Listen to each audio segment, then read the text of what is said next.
पसीने में हालत देखिए। आप लोग सोचते होंगे कि इतनी बुरी हालत हो जाती है मेरे भाई, मैं बता नहीं सकती हूँ। और ऐसा नहीं है भाई कि यूट्यूब मुझे पैसा दे रहा है, मुझे यूट्यूब एक पैसा नहीं दे रहा है। अस्सलाम वालेकुम मेरे प्यारे भाइयों, कैसे हो आप लोग? आई होप आप लोग अच्छे होंगे। तो भाई चलिए, मोहम्मद सबके लिए पार्ट 14 सीरीज कंटिन्यू है मेरे भाई। और ये सीरीज स्टार्टिंग से देखने में जो मज़ा है ना, वो 20 से देखने में बिल्कुल मज़ा नहीं आएगा। आप लोगों को समझ में ही नहीं आएगा भाई। काफ़ी जो मुस्लिम भाई हैं वो तो देख ही रहे होंगे, तो उनको तो समझ में आ जाएगा। लेकिन कहते हैं, जैसे मैं एक हिंदू होकर वीडियो बना रही हूँ, तो ऐसे बहुत सारे मुस्लिम भाई भी लोग जो हैं वो भी सॉरी कुछ बहुत सारे हिंदू भाई लोग हैं वो भी वीडियो देख रहे होंगे। ऐसा नहीं है कि नहीं देख रहे हो, मुझे एहसास है भाई लोग देख रहे होंगे। तो देख रहे हो तो प्लीज़ पार्ट 1 से देखना स्टार्ट करिएगा, अच्छा लगेगा। चलिए, इनका ओरिजिनल वीडियो लिंक डिस्क्रिप्शन में मेंशन है। अगर आप लोगों ने नहीं देखे हैं इनके, तो वीडियो देख लीजिएगा जाके। उम्मीद है कि सब खैरियत से होंगे। वालेकुम सलाम मेरे भाई, को ऐसे ही खुश रखे। सही बोले ना? सरकार दो आलम सल्लल्लाहु सीख अलैहि रही हूँ वसल्लम भाई। की पूरी जिंदगी पर बनने वाली वीडियो सीरीज जिसका नाम मोहम्मद सबके लिए है सल्लल्लाहु अलैहि वसल्लम, उसका ये 14वां हिस्सा यानी पार्ट 14 है। थोड़ा हम रिकैप कर लेते हैं कि हमने 13वें हिस्से में क्या सुना। हमने 13वें हिस्से में सुना कि हजर अस्वद क्या है, कहां से आया और किसने लाया और कहां रखा गया, उसकी पूरी तारीख, पूरी हिस्ट्री हमने सुनी। हजर अस्वद को किसने चोरी किया, किसने नुकसान पहुंचाया, फिर उसका हश्र, उसका अंजाम क्या हुआ, ये हमने 13वें हिस्से में बहुत तफसील और डिटेल से सुना। फिर भी अगर कुछ लोगों के समझ में नहीं आया तो उस वीडियो का लिंक नीचे डिस्क्रिप्शन में दिया हुआ है, और सारे पार्ट्स के और सारे हिस्सों के लिंक नीचे डिस्क्रिप्शन में दिए हुए हैं, आप जाकर उनको देख सकते हैं। चलिए अब आगे बढ़ते हैं। हुजूर पाक सल्लल्लाहु अलैहि वसल्लम की नबूवत से पहले सारा अरब शिर्क और गुमराही के अंधेरे में डूबा हुआ था। खुद काबा बैतुल्ला पत्थरों के खुदाओं से भरा हुआ था, और मक्का वाले अपनी इसी गुमराही की हालत में मगन थे। लेकिन ऐसा नहीं था कि सब लोग ही वैसे थे, क्योंकि हर जमाने में अच्छे और बुरे लोग होते हैं। कुछ लोग मक्का वालों में भी ऐसे थे, जो मक्का वालों की इन हालात को देखकर दुखी रहते थे और इन सब बातों को वो बुरा समझते थे, शिर्क और गुमराही समझते थे। खास तौर पर 4 लोग ऐसे थे जिनको ये सब बातों से बहुत चिढ़ थी। उनमें खास तौर से जो नाम है वो नंबर 1 ज़ैद बिन अम्र बिन नफील, नंबर 2 वर्का बिन नौफल जो हजरत खदीजा के चचाजाद भाई थे, जिनका तस्करा हमने पिछले वीडियो में सुना, नंबर 3 उस्मान बिन हारिस, और नंबर 4 उबैदुल्ला बिन जहाश। ये चारों आलिम खुदा को एक मानते थे, शराब से दूर रहते थे, बुत परस्ती से दूर रहते थे और उनको बुरा समझते थे। जब ये चारों लोग जब अपनी कौम की ये हालत देखते तो उन्हें बहुत तकलीफ होती थी। ये लोग कभी कभी कुरैश को यानी अपनी कौम को समझाते भी थे कि बैतुल्लाह को इन पत्थरों से और इन पत्थरों के खुदाओं से पाक करो और खुदा के साथ किसी को शरीक मत करो। लेकिन वो लोग कहां सुनते थे, और कुरैश भी जानते थे कि ये चारों लोग अपने बाप हजरत इब्राहिम अलैहिस्सलाम के दीन के पाबंद है, शराब को हराम समझते हैं, कभी नहीं पीते, जुआ नहीं खेलते, बुतों की इबादत नहीं करते और अपने माल में से सदका और खैरात करते हैं। मक्का में लड़कियों को यानी बेटियों को जिंदा दफन करने का रिवाज आम था। जब ये चारों में से कोई भी अगर ये बात सुनता कि कोई बाप अपनी बेटी को जिंदा दफन करने जा रहा है, तो ये फौरन उसके पास पहुंच जाते और उस बच्ची को, उस बेटी को मांग कर ले आते और फिर खुद उसकी परवरिश करते। जब वो जवान होती, अगर उसका बाप लेना चाहता तो ये उसको वापस भी कर देते थे। इसलिए कुरैश और मक्का वाले उनकी बहुत इज्जत करते थे, मगर उनकी नसीहतों से उनको बहुत चिढ़ थी, बहुत गुस्सा आता था, क्योंकि ये लोग उनके खुदाओं को बुरा भला कहते थे और मक्का वालों को हरगिज ये बात पसंद नहीं थी कि कोई उनके खुदा को बुरा भला कहे। जब ये लोगों को समझाते तो वो कानों में उंगलियां डाल देते थे ताकि उन्हें कुछ सुनाई न दे, और कुछ लोग उनमें से इन चारों को बुरा भला भी कहते थे, गालियां भी देते थे, मजाक भी उड़ाते थे, परेशान भी करते थे। आखिर ये लोग मक्का वालों से परेशान हो गए और तंग आकर किसी ने मक्का से हिजरत कर ली, यानी मक्का को छोड़ दिया, तो किसी ने ईसाई मजहब कबूल कर लिया। सिर्फ उनमें एक जैद बिन अम्र ऐसे थे जो अपने बाप दादा हजरत इब्राहिम के दीन पर कायम रहे। वो अक्सर काबे की दीवार के पास लग कर बैठ जाते और अल्लाह से दुआ करते रहते कि या अल्लाह, काश मुझे मालूम होता कि तुझे कौन सी इबादत का तरीका पसंद है तो मैं उस तरह से तेरी इबादत करता, मगर अफसोस कि मुझे वो तरीका मालूम नहीं है। उसके बाद वो रोते और अपने दोनों हाथों से अपना चेहरा ढांप देते और सजदे में गिर जाते थे। कुरैश ने हर ऐसे इंसान को बुरा भला कहा, गालियां दी, मजाक उड़ाया जिन्होंने उन्हें गुमराह कहा, उनके अकीदों को गलत कहा। लेकिन कुरैश वाले ये नहीं जानते थे कि वो नौजवान जिसको सब अमीन कहते हैं, जिसने सबके दिलों में घर किया हुआ है, वो खुद इन चारों बुजुर्गों से मोहब्बत रखता है, अकीदत रखता है, यानी हमारे प्यारे नबी हजरत मोहम्मद सल्लल्लाहु अलैहि वसल्लम। लेकिन उस वक्त तक आप पर वही आना शुरू नहीं हुई थी, मगर आप इन सब से दूर और बहुत दूर जाकर तन्हाई में बैठकर खुदा को याद किया करते थे और दुआ किया करते थे कि या अल्लाह हमें सीधा रास्ता बता, सही रास्ता बता। और वो जगह जहां पर तन्हाई में बैठकर हुजूर अल्लाह की इबादत किया करते थे, वो मक्का से कुछ दूर तकरीबन 11-12 किलोमीटर के दूरी पर एक पहाड़ है, जबल नूर। उसमें एक गार है जिसका नाम हिरा था। वहां पर हुजूर पाक सल्लल्लाहु अलैहि वसल्लम लंबे लंबे दिन तने तन्हा अकेले वहां सुकून के साथ बैठते और कायनात के बनाने वाले को याद फरमाते थे। हर साल जब रमजान का महीना आता था तो आप सल्लल्लाहु अलैहि वसल्लम सबसे अलग थलग उस गार में जाकर बैठ जाया करते थे। वहां ना शोर गुल था, ना कोई हंगामा था, इसलिए आप इत्मीनान के साथ गौर व फिक्र में डूब जाते थे। आप सल्लल्लाहु अलैहि वसल्लम के पास थोड़ा सा खाना होता था जो आप खुद साथ ले जाया करते थे या घर वाले आपको पहुंचा दिया करते थे और आप थोड़े से खाने पर गुजारा कर लिया करते थे। इसी तरह आपके दिन और रातें गुजरते और आप सोचते रहते, जहां हक और सच्चाई को देखते उस तरफ झुक जाते और जिसे बुराई समझते उससे परहेज करने लग जाते। आप सोचते कि जिस दुनिया में आप जिंदगी गुजार रहे हैं उसकी हैसियत क्या है, उसका राज क्या है। आप चाहते थे कि ये पर्दे हमारे सामने से हट जाए और हकीकत खुल के सामने आ जाए। चुनांचे रसूल पाक सल्लल्लाहु अलैहि वसल्लम इसी हाल में जवान हुए। अल्लाह ने आपको अपनी हिफाजत में रखा और तमाम गंदगियों से दूर रखा, पाक रखा। उसके बाद कई साल इस तरह गुजरे। रसूल पाक सल्लल्लाहु अलैहि वसल्लम के दिन और रात इसी तरह आप गुजारते। थोड़े थोड़े वक्फे से आप कई कई दिन गार में चले जाते और जब रमजान आता तो आप पूरा महीना वहीं पर गोशा नशीन हो जाते, यानी वहीं पर रहते। फिर जब मक्का तशरीफ लाते तो सबसे पहले बैतुल्ला जाते, काबे का तवाफ करते, फिर हजरत खदीजा और अपने बच्चों के पास तशरीफ लाते। हजरत खदीजा रजी अल्लाह तआला अन्हा बड़े प्यार से पूछती, आप खैरियत से तो है मोहम्मद सल्लल्लाहु अलैहि वसल्लम?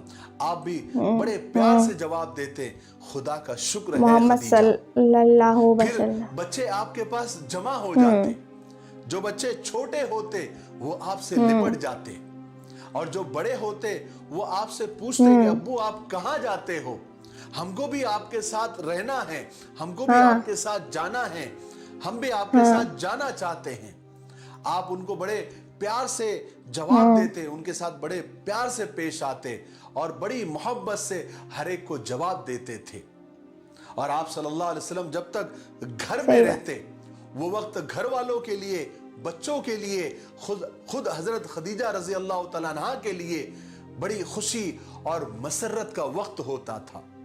फिर कुछ देर या कुछ दिन रहकर आप फिर सबसे अलग थलग उसी गार में जिसका नाम गारे हिरा था वहां पर चले जाते लेकिन खुशी की ये घड़ियां जो आप बच्चों के साथ गुजारते, वो ज्यादा दिनों तक बाकी नहीं रही, क्योंकि थोड़े ही अरसे के बाद, थोड़े ही महीनों के बाद जो आपकी नरीना औलाद थी, यानी जो आपके बेटे थे, लड़के थे, वो एक के बाद एक इस दुनिया को छोड़कर चले गए, यानी उनका इंतकाल हो गया।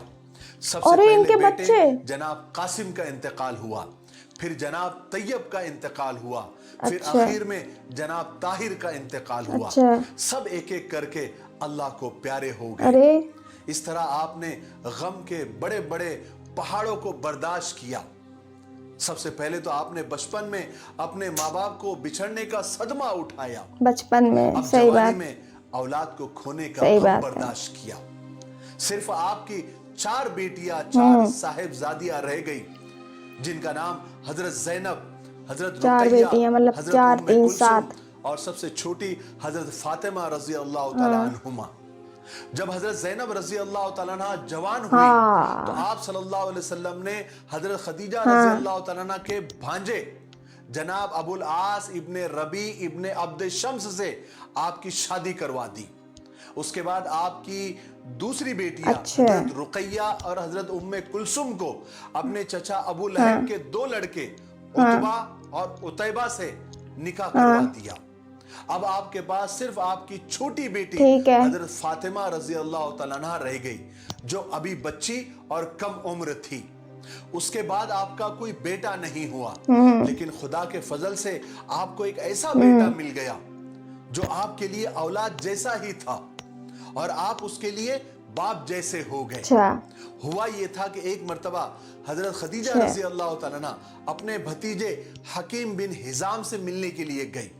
उसके पास एक खूबसूरत लड़का था जिसका नाम जैद बिन हारिसा था, जो उन्होंने यानी हकीम बिन हिजाम ने उकास के बाजार से उसको खरीद कर ले आए थे। पहले बाजारों में गुलाम और बांदिया बेचना और खरीदना एक आम बात थी। तो हजरत खदीजा रजी अल्लाह तआला अन्हा को वो लड़का अच्छा लगा, पसंद आया। उन्होंने अपने भतीजे को पैसे देकर उसको खरीद लिया और खरीद कर वो लड़का अपने घर खरीद लेकर लिया। आई। तो हुजूर पाक सल्लल्लाहु अलैहि वसल्लम ने उस लड़के ओ को बताओ, देखा, लड़के खरीदे तो जाते उसके थे चेहरे पहले। से शराफत और इज्जत ऐसे टपक रही थी। आपने पूछा कि खदीजा, काश ये पहले वाले लड़का दिन कौन होते हैं है? ना। तो हजरत खदीजा रजी अल्लाह तआला ने फरमाया कि ये मेरे भतीजे ने यानी हकीम बिन हिजाम ने उकास के बाजार से खरीद के लाया था, मैंने उससे खरीद लिया है। हुजूर ने फरमाया, खुदा की कसम, इस बच्चे के चेहरे से मुझे इज्जत, शराफत और बुलंदी के आसार नजर आ रहे हैं। आप सल्लल्लाहु अलैहि वसल्लम ने उस लड़के से पूछा, बेटे तुम्हारा नाम क्या है? तो लड़के ने जवाब दिया कि जैद बिन हारिसा। फिर आपने पूछा तुम्हारा नसब क्या है, तुम्हारा खानदान क्या है? तो जैद बिन हारिसा ने अपना पूरा नसब बताया। फिर हुजूर पाक सल्लल्लाहु अलैहि वसल्लम ने हजरत खदीजा पहले के से नाम बहुत फरमाया, कठिन-कठिन "ऐ रखे खदीजा, जाते थे। क्या ये लड़का तुम मुझे दे सकती हो?" हजरत खदीजा ने फरमाया, हुजूर ये आपका अच्छा। हो गया। हुजूर पाक सल्लल्लाहु अलैहि वसल्लम ने उसी वक्त जैद को आजाद कर दिया और अपना बेटा बना लिया। उसके बाद आप सल्लल्लाहु अलैहि वसल्लम ने जैद के माँ बाप को इस बात की इत्तला दी ताकि उन्हें इत्मीनान हो जाए। उसके कुछ ही दिनों के बाद जैद के सही बात है। वालिद और चचा हुजूर के पास आ गए और आपसे कहा कि हम जैद को लेने के लिए आए हैं, आप जैद को हमें दे दीजिए। आपने फरमाया, इसके अलावा कोई ऑप्शन है, कोई और शक्ल, कोई और सूरत है? तो उन्होंने पूछा कि वो क्या है? तो आप सल्लल्लाहु अलैहि वसल्लम ने फरमाया कि एक काम करता हूं, मैं जैद को बुलाता हूं और फैसला उसी पर छोड़ देते हैं। अगर वो आपके साथ जाना चाहता सही बात है, बच्चे से तो पूछ मैं लो। बगैर किसी कीमत और मुआवजे के आपको दे दूंगा, आप उसे ले जा सकते हैं। लेकिन अगर वो मेरे पास रहना चाहता है तो खुदा की कसम, जो मेरा है फिर मोहम्मद उसी का है। उन्होंने कहा, उनको ये बात पसंद आई। उन्होंने कहा कि आपने तो इंसाफ से बढ़कर भी ज्यादा इंसाफ की बात की है। चुनांचे रसूल पाक सल्लल्लाहु अलैहि वसल्लम ने हजरत जैद को बुलाया और फरमाया कि जैद, मैं तुम्हें इख्तियार देता हूं, चाहो तो इनके साथ चले जाओ, चाहो तो मेरे पास रहो। हजरत जैद ने जवाब दिया कि मैं नहीं जाना चाहता, मैं आप ही के साथ रहना चाहता हूं। सही है। जैद के बाप हारिसा को गुस्सा आ गया। उन्होंने जैद को डांट कर कहा कि तुम अपने माँ बाप के मुकाबले और अपनी कौम के मुकाबले गुलामी को पसंद करते हो। तो हजरत जैद ने रसूल पाक सल्लल्लाहु अलैहि वसल्लम की तरफ इशारा करके फरमाया कि इन्होंने मुझे गुलाम बनाकर नहीं रखा है, बल्कि मैं खुद अपने दिल से इनके साए में पूरी जिंदगी बिताना चाहता हूं। सुभान अल्लाह। फिर आप बहुत सल्लल्लाहु सही अलैहि बोला। वसल्लम ने जैद के अब्बा को यानी उनके वालिद को और इत्मीनान दिलाने के लिए जैद का हाथ पकड़ा और कुरैश के मजमे के पास यानी सब लोगों के सामने जाकर खड़ा किया और हाथ पकड़कर कुरैश के मजमे से कहा कि सुन लो, आज से ये जैद मेरा बेटा है। ये सुनकर हारिसा को यानी जैद के अब्बा को इत्मीनान हो गया और वो जैद को छोड़कर वापस अपने इलाके में चले गए। उसके बाद मक्का में एक बहुत बड़ा कहर और दुष्काल पड़ा। चूंकि अबू तालिब की बहुत सारी औलादें थी और अबू तालिब कोई मालदार आदमी भी नहीं थे, मुफलिस और गरीब थे, तो कहीं चचा इस दुष्काल से, इस कहत साली से परेशान ना हो जाए, इस वजह से आप सल्लल्लाहु अलैहि वसल्लम अपने दूसरे चचा हजरत अब्बास के पास गए। ये चचा बनी हाशिम में बहुत मालदार थे। आपने जाकर उनसे फरमाया कि चचा मेरी राय ऐसी है कि हम चचा अबू तालिब के पास चलते हैं और एक एक लड़का उनका ले लेते हैं ताकि उनका बोझ हल्का हो जाए। तो हजरत अब्बास को आपकी राय पसंद आई। चुनांचे दोनों चचा अबू तालिब के पास गए और उनके सामने ये दरखास्त पेश की। तो अबू तालिब ने कहा कि आपकी राय अच्छी है, उसके लिए शुक्रिया, लेकिन मेरा जो बेटा अकील है, इसके अलावा आप जो चाहो, जिसको चाहो आप ले जा सकते हैं। यह सुनकर हजरत अब्बास ने जाफर को ले लिया और रसूल पाक सल्लल्लाहु अलैहि वसल्लम ने हजरत अली रजी अल्लाह तआला अन्हु को ले लिया। उसके बाद आप सल्लल्लाहु अलैहि वसल्लम हजरत अली रजी अल्लाह तआला अन्हु के साथ जैसे बहुत ज्यादा शफकत का मामला करते, यानी बाप जैसा प्यार करते, बाप जैसी मोहब्बत करते। और हजरत अली रजी अल्लाह तआला अन्हु भी आपके साथ एक फरमाबरदार बेटे की तरह रहते और वैसा ही सलूक करते। और आपको तो पता होगा हजरत अली रजी अल्लाह तआला अन्हु चचा अबू तालिब के बेटे थे। आज के लिए वीडियो इतना काफी था। सही कह रहा है भाई, 15-16 मिनट का हो गया था वीडियो। तो भाई आप लोगों ने देखा ना, मोहम्मद साहब के ऊपर बचपन से ही इतना परेशानियों का कहर टूट गया था, फिर भी उन्होंने परेशानियों का डट के सामना किया। मतलब वो एक मिसाल है मेरे भाई। आज के टाइम पे लोगों को जरा भी परेशानी होती है, लोग सब कुछ भूल जाते हैं, लेकिन भाई देखिए पहले भी लोगों को बहुत बहुत परेशानियों का सामना करना पड़ता था और देखिएगा फिर भी उन्होंने हिम्मत नहीं हारी, हिम्मत से आगे बढ़ते रहे बढ़ते रहे बढ़ते रहे। लास्ट में उनके लड़के भी उनके पास नहीं रहे, उनके तीनों लड़के चले गए भाई, 3 लड़के 4 लड़कियां। फिर उन्होंने अपनी लड़कियों की शादी कर दी, लास्ट की सबसे छोटी लड़की बची। फिर पहले ज़माने में बच्चे बिचा करते थे, है ना, बाजार में। तो भाई मैं वही कह रही थी कि भाई आज के टाइम में ही बच्चे बिचा करते अगर बाजार में, तो हम भी अपने बाजार से अपने लिए भैया ले आते। वो सोच रही थी मैं। तो कोई नहीं, पहले ज़माने में बच्चे बिचा करते थे तो वो उनकी जो वाइफ थी वो ले आई लड़का है और उन्होंने अपने पास रख लिया भाई।